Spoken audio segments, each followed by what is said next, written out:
Welcome to the program. I'm Mark Imperial. This is another episode and a real estate market update, not just from this country, but we're also visiting Canada, and that's what we're talking about on the show today. This segment's being brought to you by booksgrowbusiness.com. That's the place where professionals and entrepreneurs go to grow their business and leave a legacy. So joining me on this particular episode is Eddie Castillo. He's in Edmonton, Alberta, Canada, and he is a realtor with Century 21. Eddie, welcome to the program. Thank you very much, Mark. Great to be here. Eddie, tell us a little bit about your particular business and the type of folks that you specialize in helping. Yeah, absolutely. So I focus on residential real estate here in Edmonton. I can basically assist anybody from a first-time home buyer to, a senior citizen, downsizing into a condominium. So as long as it's residential, I know basically the city like the back of my hand. I've lived here all my life, and, I'm very familiar with kind of every corner of the city. So I can certainly assist, a wide variety of needs. Absolutely. That's what we'd love to hear about, especially in these novel times. Tell us, what everyone wants to know about Edmonton, Alberta is how has this pandemic affected your real estate market particularly? Yeah, absolutely. As you say, we're truly in unprecedented times. What may be true today may not be true a week from now. We're truly living, week by week, day by day. But in Edmonton, we've been kind of in a buyer's market for the last 5 years, with prices kind of declining, on average 1 to 2% per year, which may not sound like a lot, but, that is, pretty consistent, downward pressure on prices. So, but interestingly enough, as we all know, the pandemic, hit in March. In the middle of March, governments worldwide, hit pause, and there was the big lockdown, and everybody was told to stay home. And so naturally, the real estate market kind of hit pause. Of course, buyers were basically told to stay home, so their, home search had to, come to a pause, and sellers, a lot of sellers removed their homes from the market, for fear of, getting this virus. And so there's a lot of uncertainty, and so buyers hit pause, a lot of sellers removed the homes off the market. And so there was so much uncertainty, as you can imagine, Mark, during that time, realtors and lawyers and mortgage brokers, and we were talking and saying, well, what's going to happen to the market? Is the market going to crash? Are prices just going to, crash? What's going to happen? And so interestingly enough, when governments, globally started opening up, the economy up for business again, which, I think was about, 2 months ago or so. Interestingly enough, the market went on fire here in Edmonton anyways, meaning that, prices were almost going up. You were seeing a lot of multiple offer situations. Basically, we were seeing kind of a turnaround in the market, going from a buyer's market to a seller's market, meaning more demand than there was supply. And so, it's been a quick turnaround. Like I say, the last 5 years, we've been in a buyer's market. Buyers have all the power. And it was just a quick turnaround here in the last, 8 weeks. We've kind of turned into a seller's market. I think what happened was, all of those buyers that had to hit pause came back on the scene, searching for homes. And then all of the buyers that, didn't even get a chance to start shopping, AKA the spring market, hit this home search as well. And so it was all this pent up demand.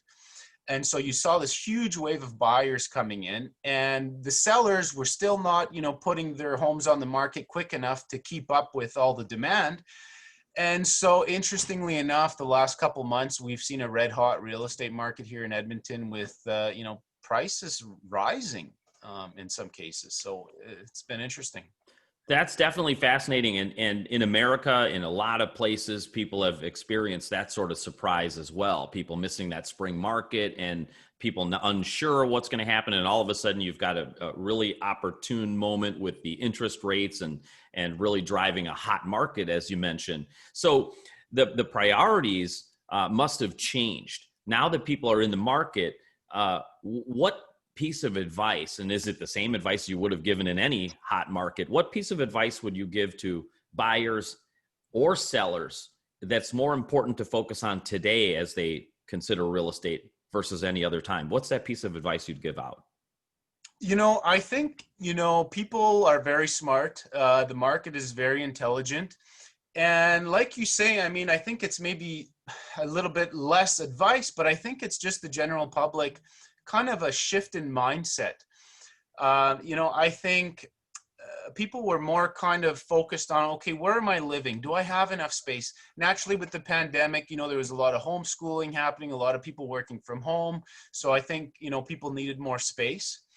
But I think more than that, I think it's kind of a shift in mindset. I think a lot of people, particularly the younger professionals, their home was just kind of a place to sleep and eat, maybe host a little bit, but for the most part they were out working 12, 14-hour days, and so they kind of looked at their home as kind of just a place to sleep, really. And so now I think there's this kind of shift where people, I think, hold a higher importance to where they live. I think they kind of want more space. They kind of want they want to like their home more. It's kind of more of a sanctuary kind of mentality now, whereas I think before it was like, okay, let's just kind of get something cheap so we can keep our monthly payments low, and we just need a place to sleep. I think the whole mindset has shifted, and even more so, I think what I'm seeing anyway is a lot of people thinking about self-sustainability. And so people, I'm seeing a lot of questions about land. How can we be self-sustainable? How can we get off the grid, maybe less dependent on, food supply as we know it today? And so it's kind of, it's really interesting times, Mark, because you're kind of seeing this whole mindset shift, and it's kind of unraveling as we speak. And who knows, if that will continue, or what direction it will go into. It's really, truly unprecedented times. I mean, it's bizarre. I mean, That's really interesting insights. Eddie, so tell us a little bit about yourself and how you got into real estate. Like, what inspired you? I've always been a fan of architecture, buildings, downtown, skylines. So I've always kind of been a fan of that. I've always wanted to be a real estate agent. I just always thought it was, very competitive, and I always never had the confidence in myself, to be honest. I thought, well, how am I going to compete with all these thousands and thousands of agents out there? How am I going to, compete for some business? And eventually I just, mustered up the confidence, and I got to the studies and got the license. And so, I think it was kind of also, what was going on in my life at the time. It was just kind of a perfect time for me to kind of shift careers. And so I said, you know what, I'm going to do it. I'm just going to try this. And, and the rest is history, as they say. That's fantastic. Eddie, for our listeners out there that may have been on the fence and are considering real estate, especially today in Edmonton, Alberta, how can they find you and get your help and connect with you? Where do they go? Yeah, so my phone number is area code 587-987-8560. And I've also got a website, edmontonfirsttimehomebuyers.ca. So certainly there's a lot of information on there for anybody looking for information. And my email address is Eddie, EDDIE, Castillo, CASTILLO @century21.ca. This has been terrific. I really appreciate your time, Eddie, for sharing your knowledge with our listeners today. And I wish you continued success for you and for all of your clients. Thank you very much, Mark. It's been a pleasure. This segment's been brought to you by booksgrowbusiness.com. It's the place where professionals and entrepreneurs go to grow their business and leave a legacy. You could visit them at booksgrowbusiness.com. That's all for now. We'll see you again for my next Expert Spotlight. I'm Mark Imperial.